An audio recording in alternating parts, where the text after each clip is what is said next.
الحمدللہ والصلاۃ والسلام علی رسول اللہ وعلی آلہ وصحبہ اجمعین اما بعد فاعوذ باللہ من الشیطان الرجیم بسم اللہ الرحمن الرحیم انا انزلناہ فی لیلۃ مبارکۃ انا کنا منذرین رب اشرح لی صدری ویسر لی امری واحلل عقدۃ من لسانی یفقہوا قولی۔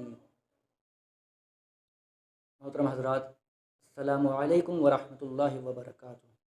اللہ سبحانہ و تعالیٰ کی سلامتی، رحمت اور برکت آپ سب پر ہو۔ میری آج کا موضوع ہے کہ کیا نصف شعبان کی رات کی فضیلت ثابت ہے؟ میں نے اپنی تقریر کے شروع میں سورہ دخان سورہ نمبر 44 آیت نمبر 3 کی تلاوت کی ہے۔ اس آیت میں اللہ سبحانہ و تعالی ارشاد فرماتا ہے انا انزلناہ فی لیلۃ مبارکہ انا کنا منذرین، کہ بے شک ہم نے اس قرآن مجید کو لیلہ مبارکہ میں ایک برکت والی رات میں نازل کیا ہے، اور بے شک ہم ہی ڈرانے والے ہیں۔ تو اللہ تعالیٰ ارشاد فرماتا ہے کہ بے شک ہم نے اس قرآن مجید کو ایک برکت والی رات میں نازل کیا ہے۔ اس برکت والی رات سے مراد کیا ہے؟ اور ہم جانتے ہیں کہ قرآن مجید کی ایک آیت دوسری آیت کی تفسیر ہوتی ہے، تو ہم اس آیت کی تفسیر دوسری آیت سے ہم دیکھتے ہیں۔ اللہ تعالیٰ دوسری جگہ ارشاد فرماتا ہے سورۃ البقرہ سورہ نمبر 2 آیت نمبر 185 میں، شہر رمضان الذی انزل فیہ القرآن، کہ رمضان کا مہینہ وہ مہینہ ہے جس میں قرآن مجید نازل کیا گیا۔ تو اس آیت سے ہمیں پتہ چل گیا کہ قرآن مجید رمضان کے مہینے میں نازل ہوا ہے۔ اور ایک جگہ اور اللہ تعالیٰ ارشاد فرماتا ہے سورۃ القدر سورہ نمبر 97 آیت نمبر 1 میں، انا انزلناہ فی لیلۃ القدر، کہ بے شک ہم نے اس قرآن مجید کو لیلۃ القدر میں نازل فرمایا ہے۔ اور ہمیں پتہ چل چکا ہے کہ لیلۃ القدر رمضان کے مہینے میں ہے۔ اس سے پہلے آیت سے ہمیں پتہ چلا کہ قرآن مجید رمضان کے مہینے میں نازل ہوا۔ اس آیت سے پتہ چلا کہ رمضان کے مہینے میں لیلۃ القدر میں نازل ہوا، اور لیلۃ القدر رمضان کے مہینے کے آخری عشرے کی طاق راتوں میں ہوتی ہے۔ تو اب جب یہ اس آیت میں آیا ہے کہ ہم نے اس قرآن مجید کو ایک برکت والی رات میں اتارا ہے، تو اس برکت والی رات سے مراد قرآن مجید کی روح سے واضح ہو گیا کہ اس برکت والی رات سے مراد لیلۃ القدر ہے، لیلہ مبارکہ سے مراد لیلۃ القدر ہے۔ اس آیت کی تفسیر میں معارف القرآن میں حضرت مولانا مفتی محمد شفیع صاحب رحمۃ اللہ علیہ لکھتے ہیں، میں ان کی عبارت کو کوٹ کرنے لگا ہوں۔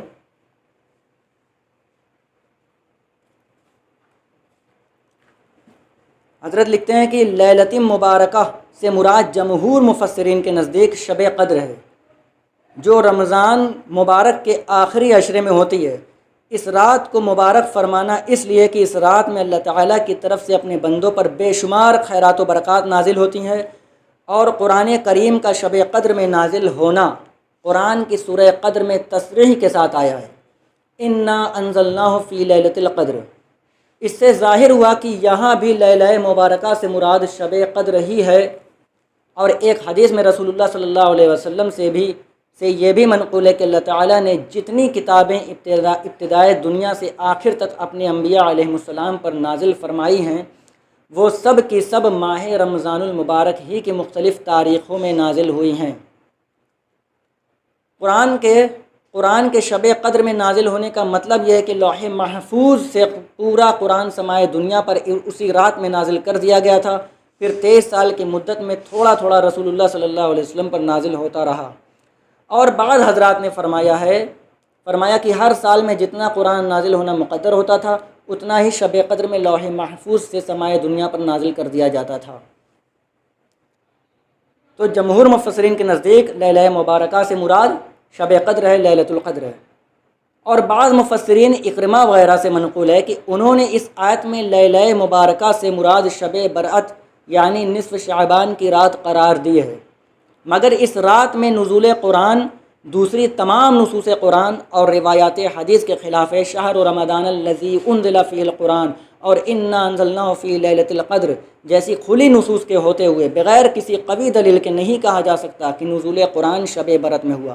البتہ شعبان کی 15ویں شب کو بعض روایات حدیث میں شب برأت یا لیلۃ الصق کے نام سے تعبیر کیا گیا ہے، اور اس رات کا مبارک ہونا اور اس میں اللہ تعالیٰ کی رحمت کے نزول کا ذکر ہے۔ اس کے ساتھ بعض روایات میں یہ مضمون بھی آیا ہے جو اس جگہ لیلہ مبارکہ کی صفت میں بیان فرمایا ہے، یعنی فیہا یفرق کل امر حکیم امرا من عندنا، یعنی اس رات میں ہر حکمت والے معاملہ کا فیصلہ ہماری طرف سے کیا جاتا ہے، جس کے معنی حضرت ابن عباس رضی اللہ تعالیٰ عنہما نے یہ بیان فرمائے ہیں کہ یہ رات جس میں نزول قرآن ہوا یعنی شب قدر۔ تو لیلہ مبارکہ سے مراد عبداللہ ابن عباس، عبداللہ ابن عمر اور بھی بہت سارے مفسرین یہی فرماتے ہیں کہ اس سے مراد شب قدر ہے، لیلۃ القدر ہے، یعنی شب قدر اسی میں مخلوقات کے متعلق تمام اہم امور جن کے فیصلے اس سال میں اگلی شب قدر تک واقع ہونے والے ہیں طے کیے جاتے ہیں کہ کون کون اس سال میں پیدا ہوں گے، کون کون آدمی اس میں مریں گے، کس کو کس قدر رزق اس سال میں دیا جائے گا۔ یہی تفسیر دوسرے ائمہ تفسیر حضرت قتادہ، مجاہد، حسن وغیرہم سے بھی منقول ہے، اور مہدوی نے فرمایا کہ معنی اس کے یہ ہے کہ یہ تمام فیصلے جو تقدیر الہی میں پہلے ہی سے طے شدہ تھے اس رات میں متعلقہ فرشتوں کے سپرد کر دیے جاتے ہیں، کیونکہ قرآن و سنت کی دوسری نصوص اس پر شاہد ہیں کہ اللہ تعالیٰ نے یہ فیصلے انسان کی پیدائش سے بھی پہلے ازل ہی میں لکھ دیے تھے۔ اس رات میں ان کے طے کرنے کا حاصل یہی ہو سکتا ہے کہ قضا و قدر کی تنفیذ جن فرشتوں کے ذریعے ہوتی ہے اس رات میں یہ سالانہ احکام ان کے سپرد کر دیے جاتے ہیں۔ کیونکہ بعض روایات حدیث میں شب برأت یعنی شعبان کی 15ویں شب کے متعلق بھی آیا ہے کہ اس میں آجال و ارزاق کے فیصلے لکھے جاتے ہیں، اس لیے بعض حضرات نے آیت مذکورہ میں لیلہ مبارکات کی تفسیر لیلۃ البرأت سے کر دی ہے، مگر یہ صحیح نہیں، کیونکہ یہاں اس رات میں نزول قرآن کا ذکر سب سے پہلے ہے اور اس کا رمضان میں ہونا قرآن کی نصوص سے متعین ہے، اور شب برأت کے متعلق جو یہ مضمون بعض روایات میں آیا ہے کہ اس میں ارزاق وغیرہ کے فیصلے ہوتے ہیں، اول تو ابن کثیر نے اس کے متعلق فرمایا کہ یہ روایت مرسل ہے اور ایسی روایت نصوص صریحہ کے مقابلے میں قابل اعتماد نہیں ہو سکتی۔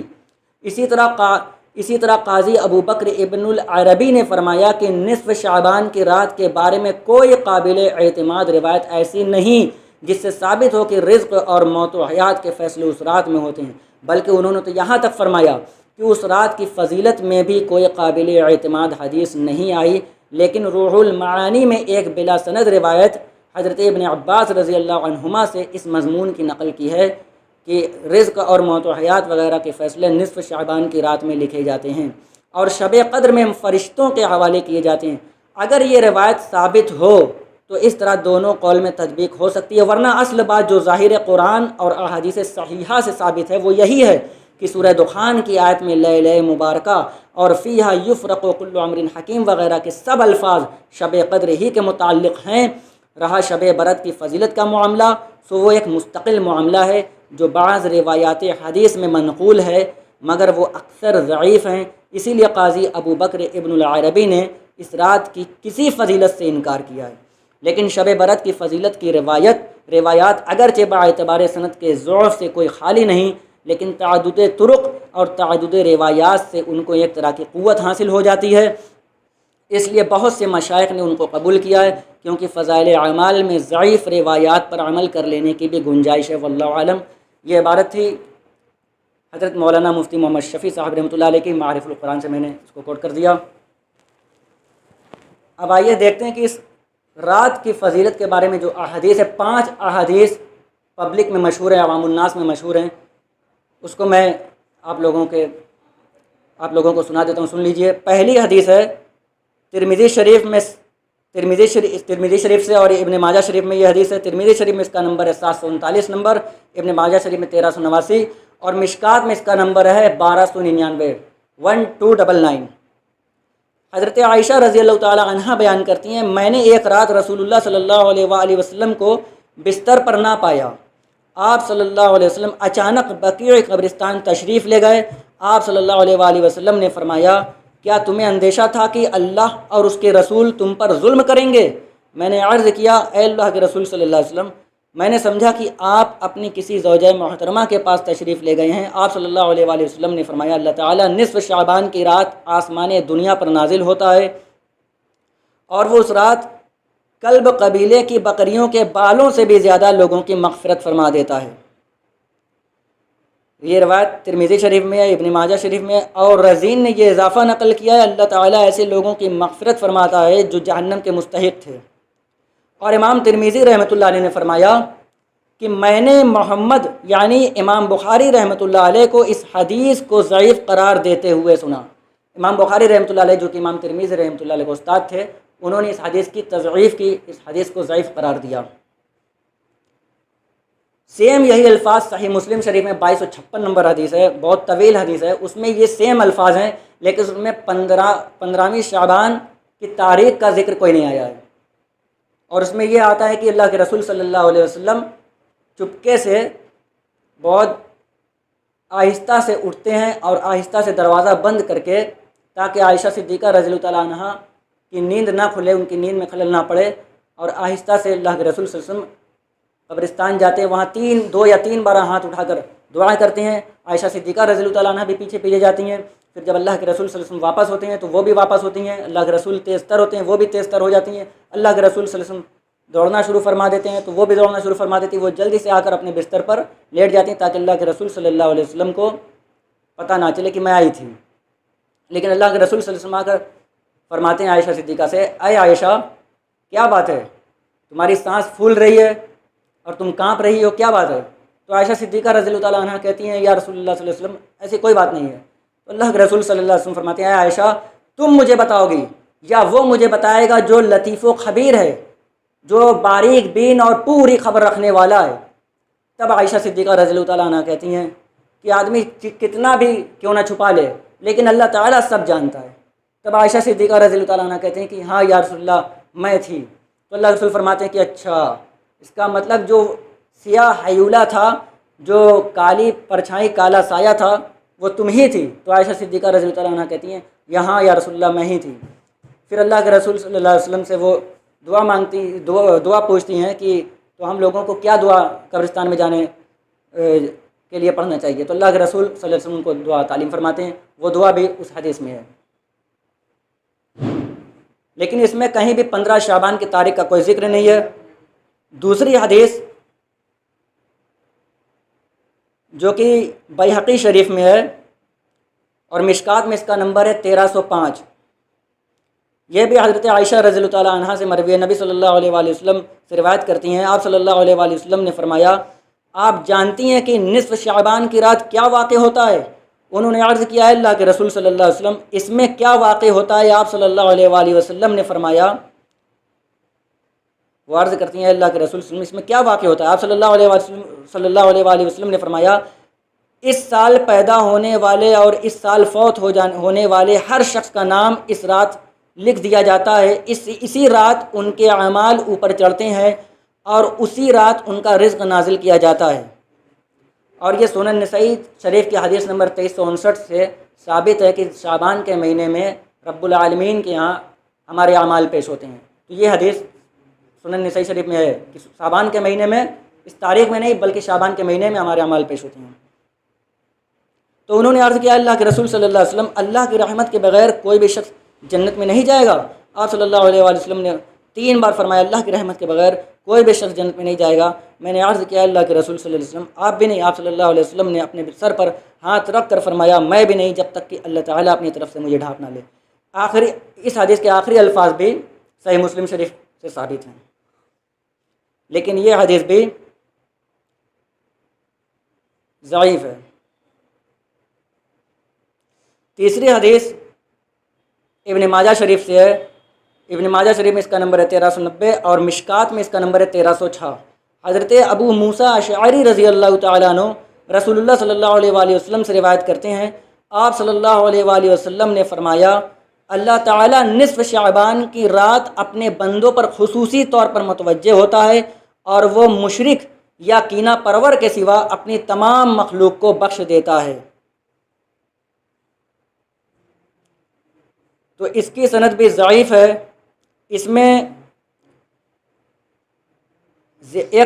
اس میں ضحاک اور زبیر ابن مسلم، عبد الرحمن ابن عرزب، یہ 3 راوی مجہول ہیں، اور 2 راوی ابن لہیہ ولید ابن مسلم یہ دونوں مدلس ہیں اور ان سے روایت کر رہے ہیں۔ اور امام مسلم اور صحیح مسلم شریف کے مقدمے میں امام مسلم رحمۃ اللہ علیہ نے لکھا ہے کہ مدلس کی ان والی روایت سماع کی تصریح کے بغیر صحیح تصور نہیں کی جائے گی، ضعیف تصور کی جائے گی جب تک کہ سماع کی تصریح نہ ہو جائے، تو لہٰذا یہ حدیث بھی ضعیف ہوئی۔ اور شیخ زبیر علی زئی رحمۃ اللہ علیہ مشکات شریف میں اس کے فٹ نوٹ پر، اس حدیث کے فٹ نوٹ پر لکھتے ہیں کہ یہ حدیث ظلمات میں اندھیرے میں ڈوبی ہوئی ہے، اس حدیث کی سند ظلمات میں اندھیرے میں ڈوبی ہوئی ہے۔ چوتھی حدیث مسند احمد سے ہے اور مشکات میں اس کا نمبر ہے 1307۔ حضرت امام احمد ابن حنبل رحمۃ اللہ علیہ نے عبداللہ ابن عمرو ابن عاص رضی اللہ عنہما سے روایت کیا، ان کی روایت میں ہے 2 کینہ پرور اور خودکشی کرنے والے۔ اس میں صرف خودکشی کرنے والے، اس میں مشرک کی جگہ اس میں خودکشی کرنے والے آ گیا کہ کینہ پرور اور خودکشی کرنے والے کے سوا سب کو بخش دیتا ہے۔ یہ حدیث بھی، اس حدیث کی سند بھی ضعیف ہے۔ 5ویں حدیث سنن ابن ماجہ شریف سے ہے، اس کا نمبر ہے سنن ابن ماجہ میں 1388 اور مشکات میں اس کا نمبر ہے 1308۔ یہ مولا علی رضی اللہ تعالیٰ عنہ سے روایت ہے۔ مولا علی رضی اللہ تعالیٰ عنہ بیان کرتے ہیں، رسول اللہ صلی اللہ علیہ وآلہ وسلم نے فرمایا، جب نصف شعبان کی رات ہو تو تم اس رات قیام کرو اور اس دن کا روزہ رکھو، کیونکہ اس رات آفتاب کے غروب ہوتے ہی اللہ تعالیٰ آسمان دنیا پر نزول فرما کر پوچھتا ہے، سن لو کوئی مغفرت کا طلبگار ہے تاکہ میں اسے بخش دوں، سن لو کوئی رزق کا طالب ہے تاکہ میں اسے رزق عطا فرماؤں، سن لو کوئی عافیت چاہتا ہے تاکہ میں اسے عافیت عطا فرماؤں، سن لو ان چیزوں کا کوئی طالب ہے۔ یہ سلسلہ طلوع فجر تک جاری رہتا ہے۔ تو اس کی سند بھی ضعیف ہے، اور جبکہ شیخ زبیر علی زئی رحمۃ اللہ علیہ اس حدیث کی سند کو موضوع کہتے ہیں، اور انہوں نے لکھا کہ اس حدیث کی سند میں ابو بکر ابن عبداللہ ابن محمد ابن ابی صبرہ جو راوی ہیں، کان یدعو الحدیث، کہ وہ حدیث کو گڑھا کرتے تھے، قالہ احمد وغیرہ، اور اس بات کو امام احمد ابن حنبل رحمۃ اللہ علیہ وغیرہ نے کہا ہے۔ اور اس حدیث میں یہ جو آیا ہے کہ اللہ تعالیٰ آسمان دنیا پر نزول فرماتا ہے، یہ ہر رات کی فضیلت ہے۔ اللہ تعالیٰ ہر رات آسمان دنیا پر آخر رات میں، ہر رات تہائی رات میں اللہ تعالیٰ آسمان دنیا پر نزول فرماتا ہے، جیسا کہ اس کی شان کے لائق ہے۔ میں اس حدیث کو بھی پڑھ دیتا ہوں۔